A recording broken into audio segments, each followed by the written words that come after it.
Good morning. It is the next day after the last one. And oh my god, we're about 45% through this game. I feel like that's pretty good progress. Oh, I forgot where we left off here. We just finished witnessing the best, Opa! The best fake out in gaming history. That I never actually did really get to talk about it much actually because I ended it pretty right there after it happened. But in back then, consoles would have a high likely chance to just fail and like die on you. So much so that there was like you'd have to contact Xbox and they'd either fix it for you and or give you just a whole new system. But it was something that happened with Xbox, PlayStation.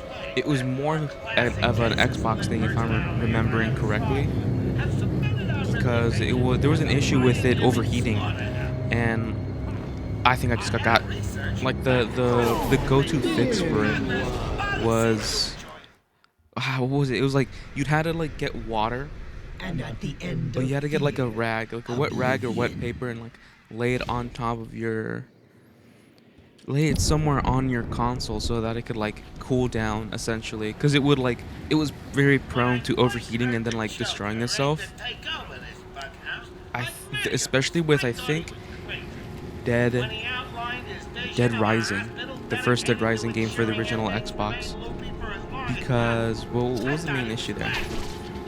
I think it was just because it was like a game that did too much or was doing a lot, like having all those like zombies on screen, keeping everything running like simultaneously.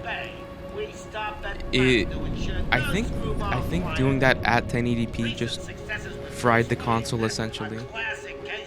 I can't seem to remember what the jump was from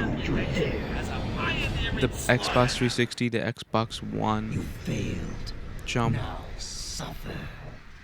I it couldn't have been that it was a 1080 jump, right? Oh my god. This I cannot be this bad at the game. I feel like this game is actually just bullshit. Like a couple times there, like I should not have gotten. When I first heard the Joker Uh, to take over this bughouse, oh my god. Yeah. I don't it's I don't think that's a problem anymore with consoles that they're like overheating like that. I think PlayStation 5 has a problem to some extent that's kind of like that.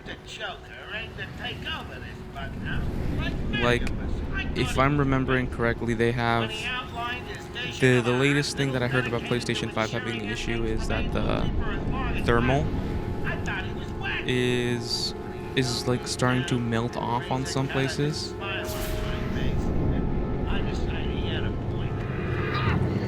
Like it's starting to, what is it? It's either the whatever thermal compound that they're using for heat is starting to melt, and I think on the earlier models they were using liquid metal or something like that, and now that it's melting, a lot of people's PlayStations are like actively dying. I think you need a little more. Tell me, what demons do you have left to beat? Shall we see? Did this not kill anybody back then? Because that's a lot of flashing.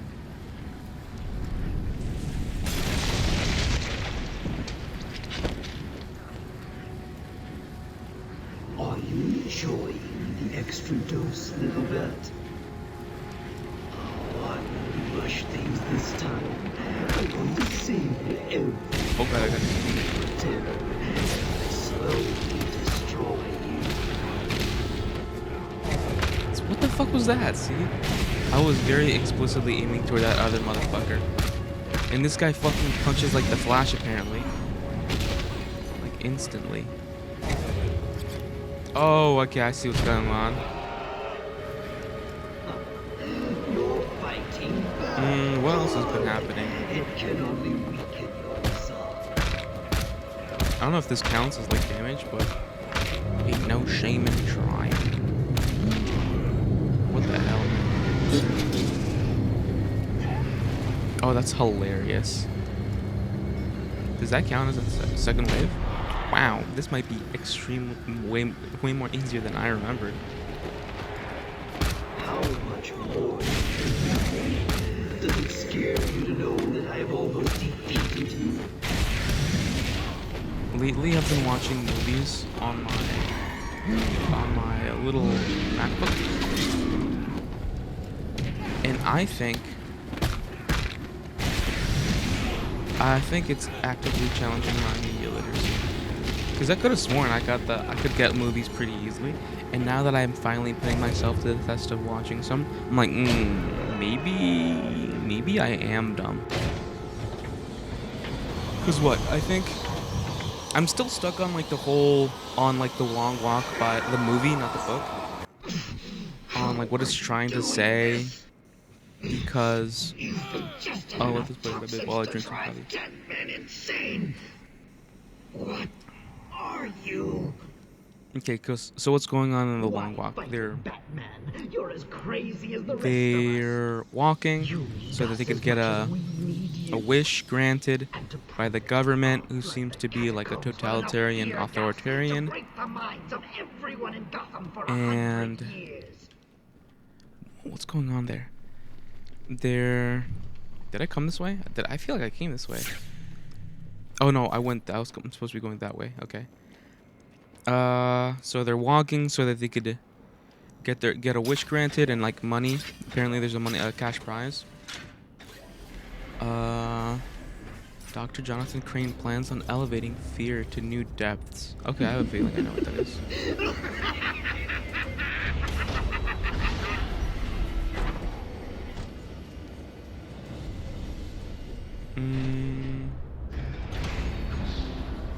What's going on? So they're walking. There's a bunch of people. I think it might have been.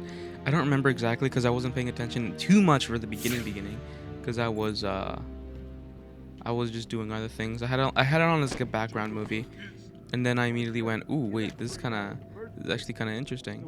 So then I stopped doing what I was doing and I locked in. What is this room existing for? Is this just like for an old Riddler trophy that I don't remember getting to? So why is Scarecrow going down there? Lock the door behind you. He ain't coming out again. Apparently there are like 100 kids or like teenager boys. What's it called? Decide to be. I think they apply to be able to be participants in the long walk, and then they get raffled into it.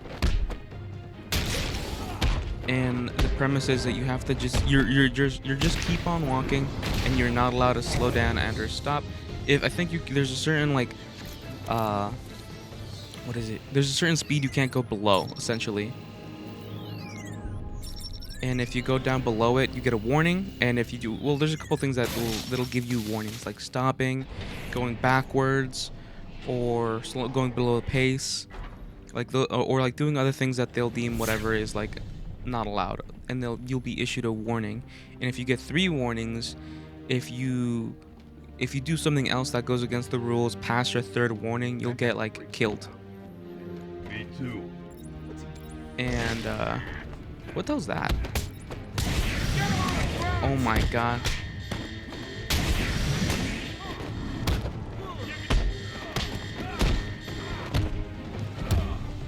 In the book, I don't know why, but I feel like in the movie, it felt very 1984 in some aspects, of where like there's a character named the Major who like gets away with like a lot of things, or he's like the big bad essentially of the story. Like he is our big brother incarnate, and he's played by the remarkable Mark Hamill.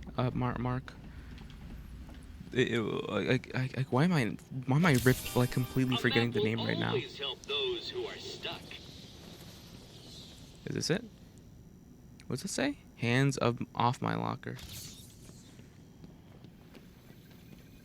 What the hell? I just saw an A button there. Oh, it says climb. How the fuck? Okay, never mind. Mark Hamill.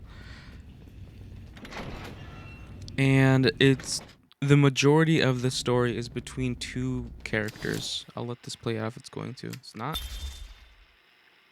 Okay, it's not. Yeah, I think this game's like glitching out because the tapes aren't always playing immediately when they're supposed to. It takes between Garrity and McReeves, and it's just like them kind of like their relationship throughout the long walk, alongside the other boys that are participating. Too late, Batman. One step closer. Bro, I didn't hear that this shit. Did you goes hear that? into the water. The cave will fill with your deepest, darkest nightmares, and you will never reach your precious venom roots. I have no idea what fucking Scarecrow wants here.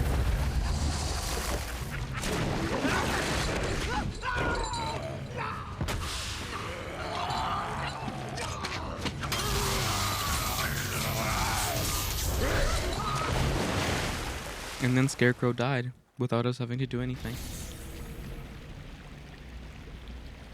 Hey, look, it's his back. Are we not gonna like confiscate it, Batman? We're just gonna let it lay there for anybody who just happens to like walk by it. Yeah, it makes a lot of sense. So it's about the relationship and like their experience going together. And I don't know why, but I feel like Oracle, I'm heading into Croc's lair to collect there's the like a black theme spores of I just spoke dreams. about.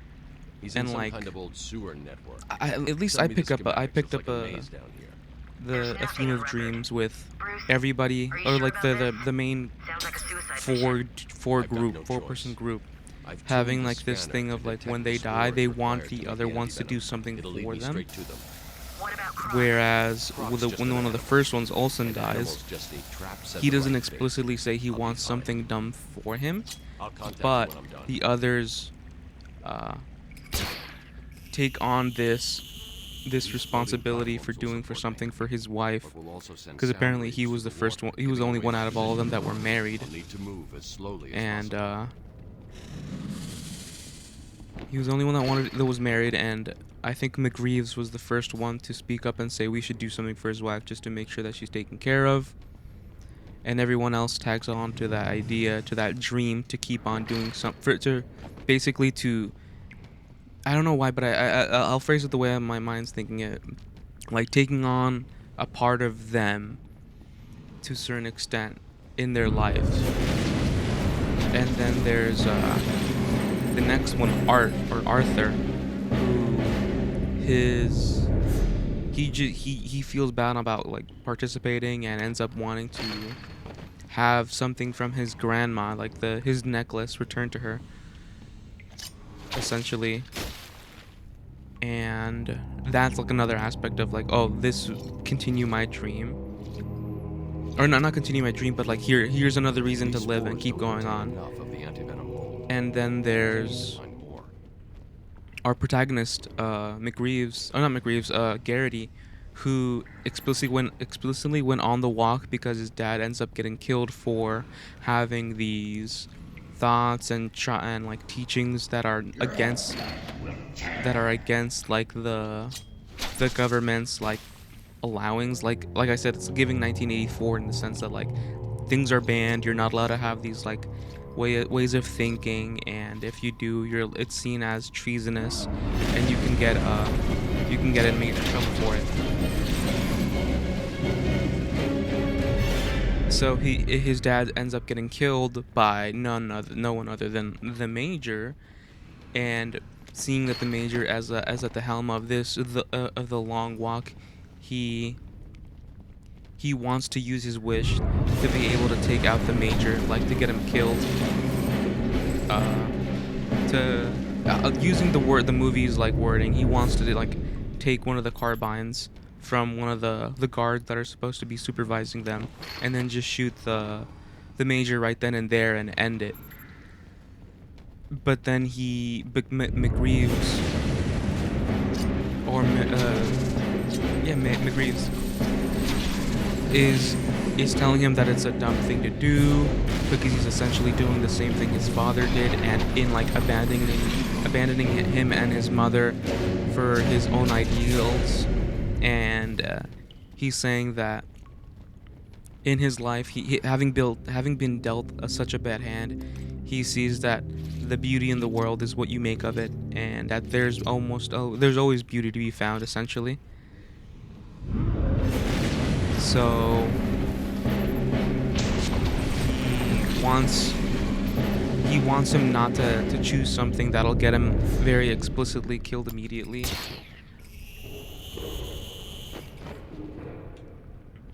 And he wants him to vote to wish for something that's gonna change the world in a positive way, you know? Something that's not gonna get him killed, abandoning his like mother, and giving him a good chance to like actually survive. So that's what that's what McReeves wants to give to Garrity.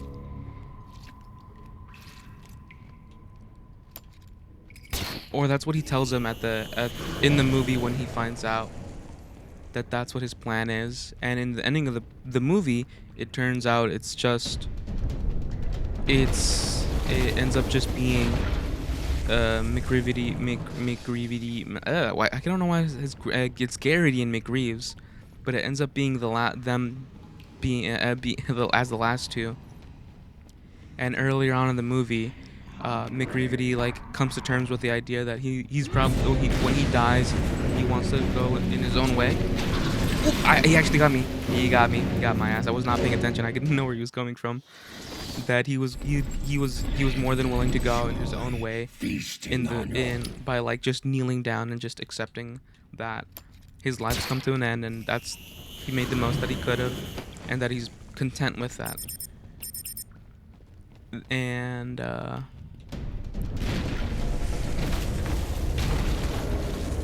so he said that when it all comes to the end, he'd be more than willing to just like kneel down on the ground or just sit down and let life let life play out the way that it's supposed to, with him just dying. And in the ending, when it's just the two of them, and he goes to sit down, Garrity picks him up and tells him that they gotta keep going. And while he picks him up,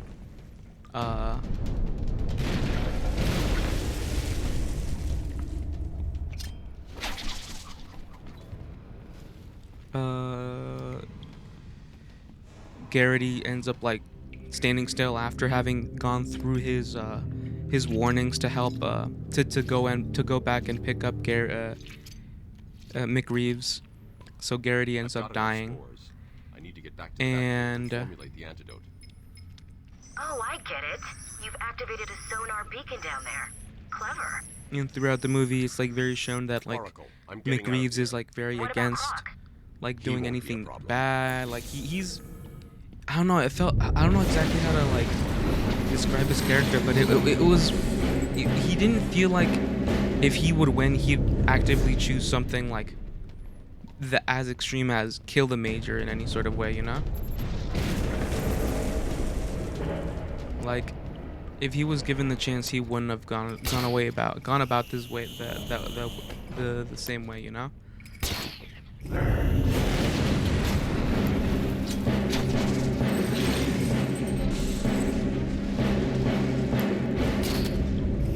But with Garrity ending up sacrificing himself and McReeves winning, he ends up taking Garrity's wish and enacting it. By the moment he wins, he wants the carbine of one of the soldiers that is present, and as soon as he gets it, just pulls it on the Major and then shoots him, essentially. Not like immediately, because there's a bit of apprehension there, but ends up shooting him and killing him. Whoa, what the fuck? I feel like I beat the game in some aspect like that. But he ends up he shoots him and he kills him, and that's what gets me the most, because a lot of the story has been keep on keeping on, essentially, and and basically enact other people's dreams because they're not able to. And in him choosing to do Garrity's dreams, he ends up not being able to do the rest of them. It's like Olsen, not like he's not able to actively like take care of Olsen or do anything for Olsen's wife, even though he's the one that brought up the idea. And then Arthur, he's not even the one that ends up taking on Arthur's like his grandma's necklace. It's Garrity. So I think it's, I don't know why, but it's this weird thing of continuing someone else's dream, but like it becomes a thing of or it feels of it's more of a exclusivity when it comes to that type of ideals, you know, because it's not everyone gets that treatment, when not everyone gets that equal treatment of your dream shall be one that I carry on. Which I guess now I'm talking about it, it is realistic in that way where like I'm not, again, like I said, this is just me like speaking out of my mind. I've honestly have no idea how to go about going about this story in a way that this is just me trying to like speak sense into myself when it comes to this. And I guess it does make sense when it comes to, I wouldn't go out of my way to enact someone else's dream that I don't know or that I'm not close to, essentially, because they are friends, you know. Like it's important to like actively, that's very certifiable. They all cared about each other at the end. Garrity, McReeves, Olsen, and Arthur. But Garrity and McReeves were obviously closer, so that does make sense.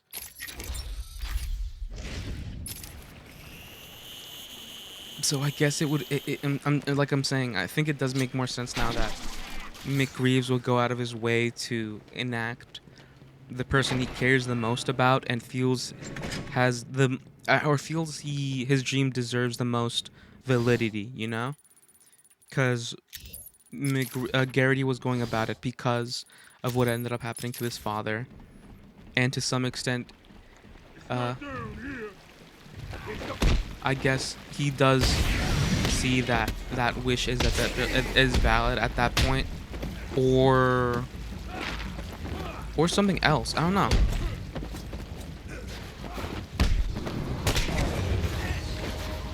Like I said, I'm really still kind of thinking about it.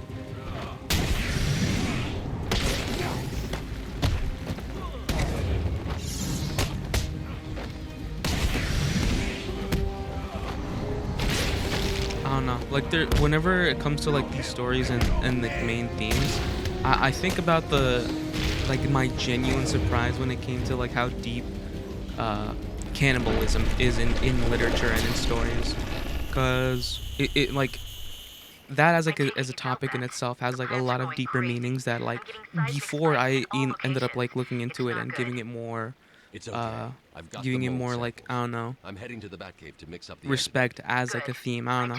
I was very surprised by it, and I think it's entirely.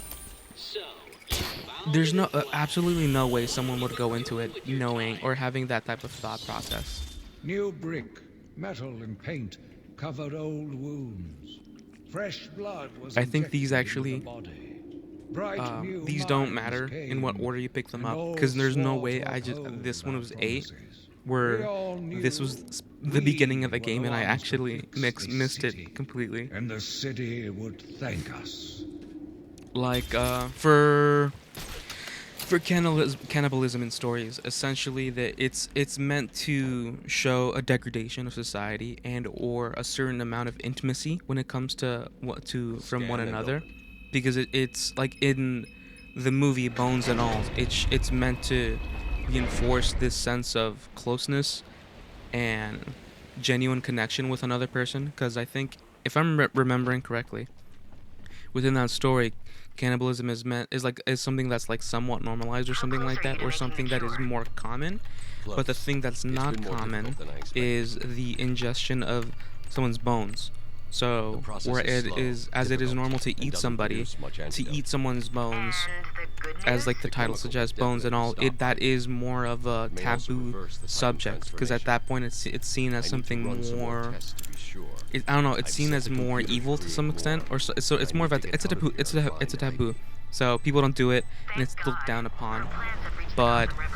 in this situation, it's seen as something evil. But the protagonist, or the people that are the main duo, when, spoiler alert, when at the ending, when one of them dies, the other one eats them, bones and I'm all, fine. as like a way to show, like as a way to like accept them, and like it kind of like Vor to some extent. Not, maybe it's not Vor, but it's like to take in. And I think that I absolutely didn't see that as like a possibility when it came to like that. Like, I don't know, that thought never came to my head. But after having gone through it and like really looked at it, I'm like, I guess I can see it now. How like love, and like the topic of love is like accepting and taking them in as your own to some extent, right? Like you take upon this person and you allow them into your life and allow you to change you.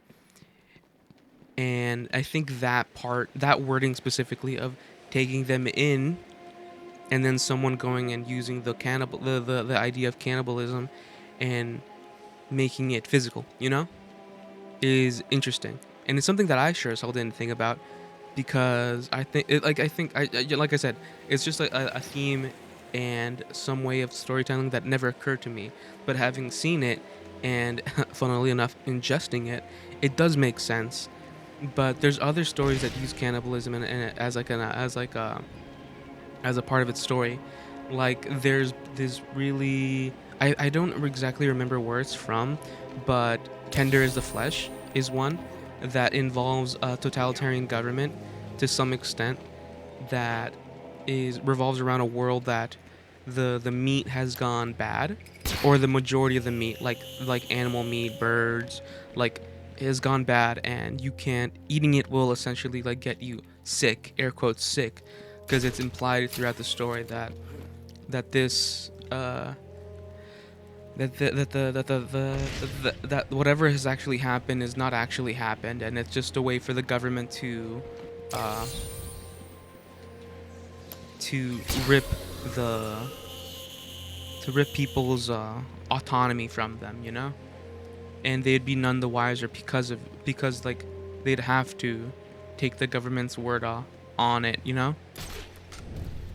But in that, it shows how societally, so in society, things change, and as long as it's seen as normal, it's widely accepted. And it's also that felt like a part of George Orwell's 1984, because it gave the part of children essentially like what was it? Children would turn in their parents if they thought that they were, what's it called, like evil or whatever like that. I forget the exact wording, but like, if children were known to whistle blow on their parents if they suspected them of anything, and it gave that, because in the story there are children. Oh, what was that? Climb down.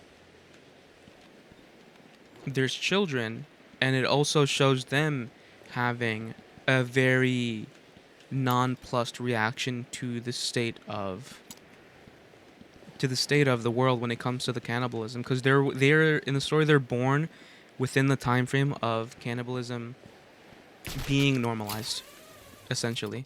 So they don't see it as something as grotesque as the adults in the story are, like the protagonist. Even though the protagonist isn't a good person, just to reiterate, that because humans in this story are bred as cattle, essentially, they're either they're like, I forget exactly what happens to them so that they're not able to talk, but they're like stripped from the ability to communicate, and they're only meant for breeding and for eating, essentially. And so there's a pretty big divide when it comes to both of those types of humans, essentially. The ones that are bred and made to live and die, which are now just their average world cattle. And then there's the actual stories humans who who are allowed that humanity of existing, having thoughts, but only when it doesn't go against They won't get the that far. narratives. My antidote will stop Uh, them and I. what was that I pickup? hope you're right. I'm Oh, here where's to that meet interview you. tape? Sit down and shut up. You think I'm scared? I'll let it play it out. I think this is when Cash gets his arm bitten off. And I've got yours too. Know what? It stinks. Carry on, Doc. Please don't do that again, Mr. Cash. It's not helping. I'm sorry about the call, but what can we do if you insist on hospitalizing 3 guards? Strap on whatever you like, Doc. This thing just tickles. I'm happy to wait here. Wait for the bat. He'll be back, and I'll kill him. Then Cash. Then you. In your dream. Now get up. Now. Okay, cool. I'll let that play through. But yeah, the two different type of humans, the ones that are allowed and not allowed, the ones that are cattle and not cattle. What is it? Cattle and consumer is the way that I remember, the way that I help remember or remind myself that We've got the another story What now? has a Two-Face? has Riddler? Some kind of giant a Joker gap robot? between the type of humanities that are allowed to exist within the society. Main sewer junction, and it appears to be polluted with Titan. Why? What's he doing now? I'll look into it. Oopsie. I feel like. Oh, there you go. I think I probably should start figuring out a way to get those flower pods without getting taking Titan water damage. seems to be corrosive, but it shouldn't trouble the suit. What have you found out? I'm not sure you're ready for this. Yo, this is all Titan. I didn't actually take that in. Joker's pumping all the waste product from the Titan process into that chamber. It acts as a kind of natural storage tank. Once it's full, it What releases the the hell? water into the Gotham River. Normally, it's safe, but But this time it's full of Titan. How do I stop it? I'm working on it. But like those are just some ways that stories use. I think I've already went through here actually. Yeah, I have. That use cannibalism essentially as a storytelling thing. I don't know. It's very cool. They're very cool. Is there probably something far older that uses that? Absolutely. I just don't know any. Like my classic literature is only so far. The most actively like I don't know. The most visceral or like gory thing that comes to mind is like Directly above you. I'll shut them all down. is not even cannibalism, but it's Titan just stuff reaches Gotham. It won't reach Gotham. it's freaking I can't remember the name of the story right now. It's Lord of the Flies. Like the killing of the sow and all of that, the hunting and how like and how brutal and like and very like violent it is portrayed, you know? He's here!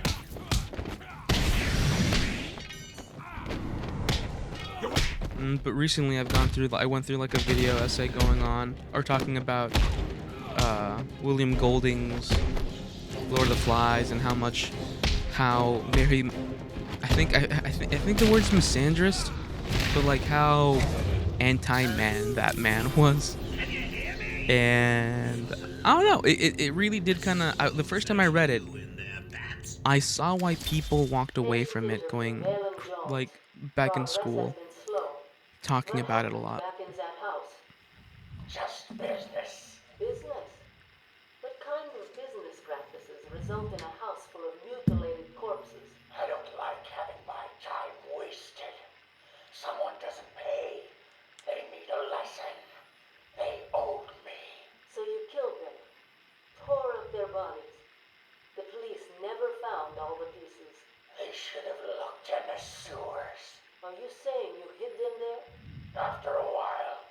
Usually takes about 8 hours. Time to go, Brock. Get up. Cool.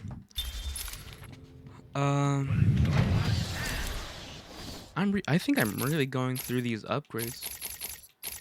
What's these do again? This is the most bullshit upgrade in this game. That it upgrades the explosive gel to automatically detonate if nearby threat is detected. That is actual bullshit.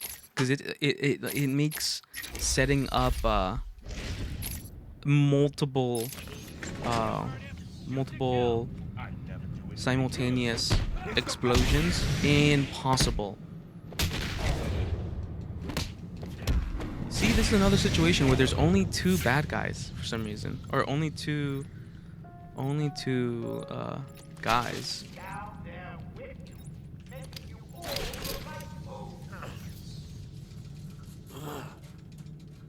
What did it talk about? Oh, I was talking about Willem Golding's Lord of the Flies, and how when I think, I don't know about any of you guys, but when it was first given out for people to read where I live, it was given out during middle school.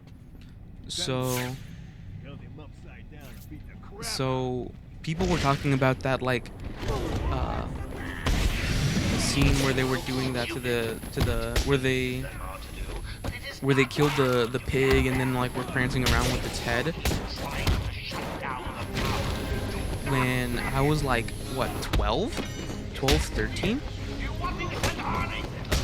But I didn't end up reading it because it was meant, the people that were actually read it were the kids that were in like honors class and stuff like that, and not being the most brightest of students back in then, I didn't read that. I think, what did I read instead? I think I read To Kill a Mockingbird instead of like Lord of the Flies.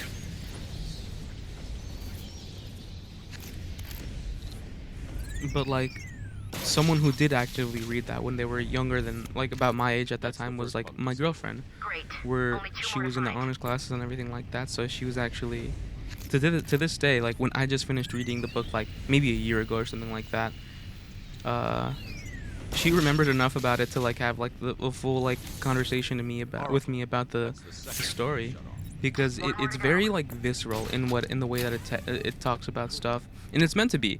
It's meant to be very analogous with multiple things that exist within society, and it's supposed to help. It's supposed to parallel 2 other things also. Like, that's an intended purpose of the book. So where you could give a character a personality or an aspect of something of like society, environment, and it like still playing out in a way that still says something deeply about whatever is in question, you know? Like, I think I was reading the foreword, and they were talking about how Oh God, I found someone it's over meant here. to. It was meant to do that. It was meant to speak on multiple levels, essentially. Oh, I'm dead as shit. Wake up. I'm dead as shit. Yep, I think I'm dead. Can I actually leave the room? Oh, I can't. I cannot.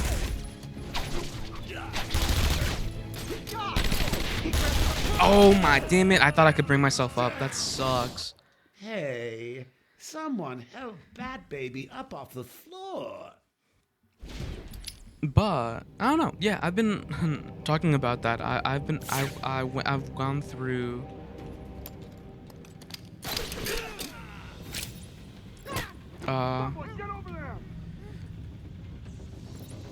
I've recently been going over. Oop! I think I'm gonna get shot at right now. Am I not gonna get shot at? Perfect. I've been trying to go through English literature lately and seeing if I could pick anything up from it. Like, because for a while I've wanted to go into like English as a sort of, I don't know, if I could choose my dream profession, I would want nothing more than become a teacher to some aspect, to some degree. And the only subject matter that really spoke to me as a kid was English. So I think if I were to have be given any chance of becoming a teacher, I think I absolutely would have wanted, or it would still want, because it's still a possibility, want to be a English teacher to some degree. And having not read a good amount of these classics, like the classic literature, I feel like I should have. I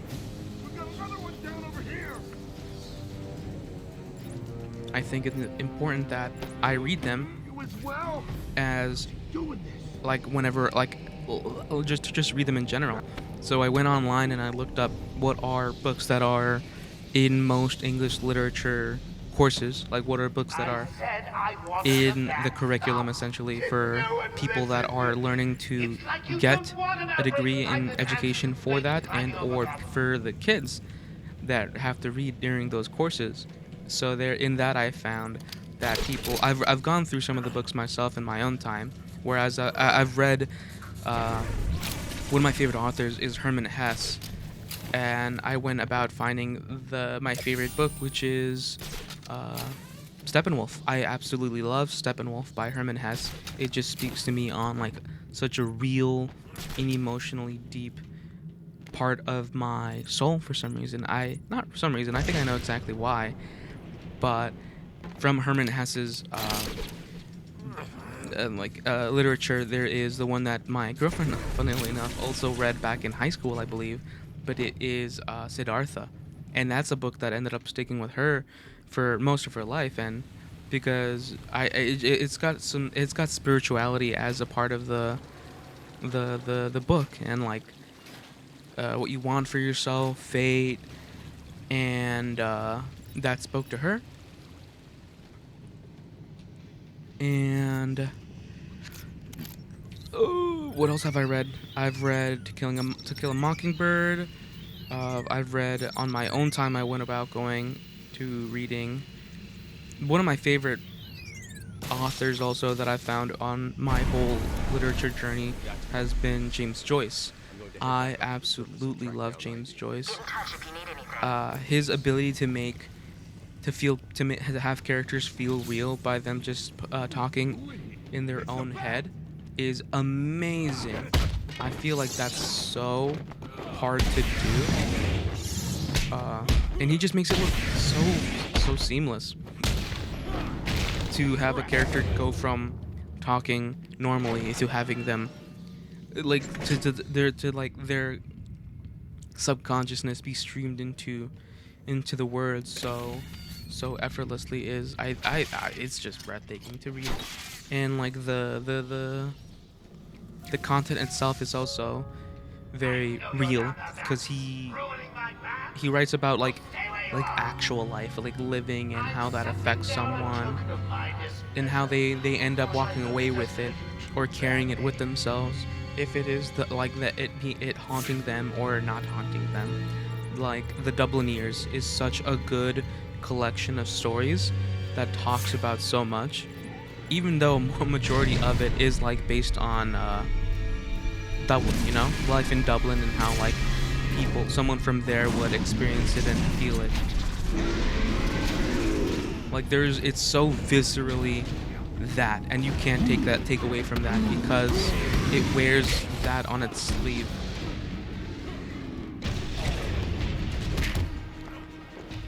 Like I remember the first time I went through the Dublineers, because I went through it twice, because I wanted to make sure I really got as much as I could out of it. The first time I read it, I walked away with not exactly remembering all the stories, but there was one specific story that I do remember, and it's sticking with me the most. And it wasn't even one of like the most important one, I think. It was one of the first stories. Like right now, I'm not gonna be able to like name the story verbatim for what exactly the name is, but the story is about a girl who's thinking of leaving Dublin. Maybe not Dublin, but she's thinking of leaving Ireland. And with the guy she's been seeing lately, because he's not from there. He travels a lot for work, and they ended up forming a relationship, and she feels like that there's a connection there, and that she has a chance to actually leave now. But when the time comes down for her to get on the boat or not on the boat, she chooses not to get on the boat. And there's such a real sadness in that you feel coming from her, because the want is real, you know. The want to leave is real. She talks about about feeling bored, about feeling that she's stuck, and how that this is a way for her to get out of it. But at the end of the story, it still ends with her just not being brave enough to take that step to leave the island, to get on the boat. And I don't know, that really stuck with me for some reason.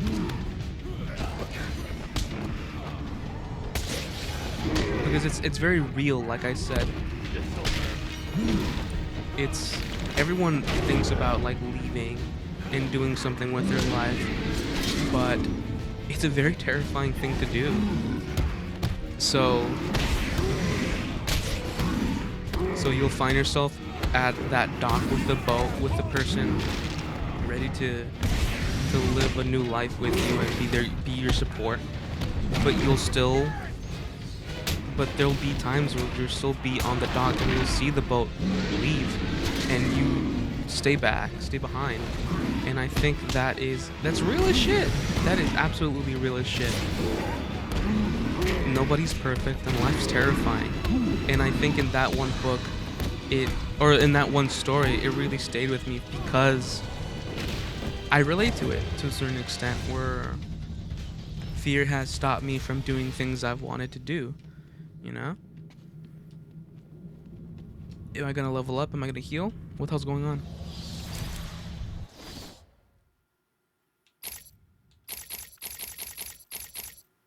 I'm going to do this one. Combat battering. What now? Am I supposed to just go out through this hole that was made? Because nothing... Oh, there you go. There's that, the dead from the last book, or from the last story in that collection. I also really like. My family's killer stood in front of me. Years of The whole... therapy have deemed I'll him let this sane. play through, actually. I was proud to see him walk free. In exchange for his liberty, the state required only a signature. He talked about wanting to walk in a park, how he longed to feel fresh air on his face. And then he took my father's fountain pen and killed my secretary. As he was subdued, he screamed out, pleading for forgiveness, for pity. But I had none. I watched as guards beat him to a stain on the floor. Holy shit. But we were talking about literature. James Joyce I love. Oh no, I was talking about The Dead in the Dublineers. It ends with the protagonist and his wife in their house talking about the wife's first love.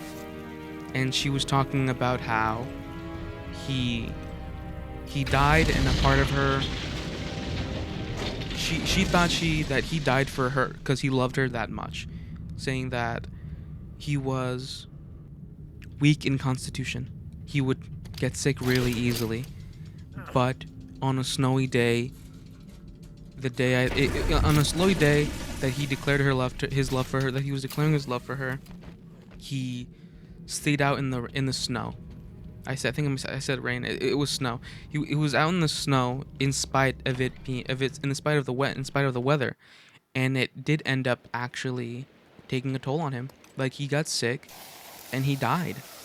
And she said that stuck with her. That stayed with her for her entire life, up until the moment that her husband asked about I need to stop her her life. Where you left but she'll be in control of it now. You'll be walking into a trap. That's what she thinks. I'm gonna leave it here. It's about 50 minutes. Thank you very much. I feel very awake. I drank coffee. It's the morning. What's happened so far is that we finished the nightmare sequence with Scarecrow that we were affected by at the ending of the game, at the ending of last turn. We went to Killer Croc's lair.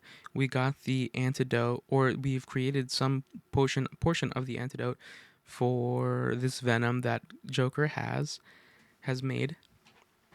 Croc has been dealt with. Scarecrow has been dealt with. We're on our way to Poison Ivy to deal with her.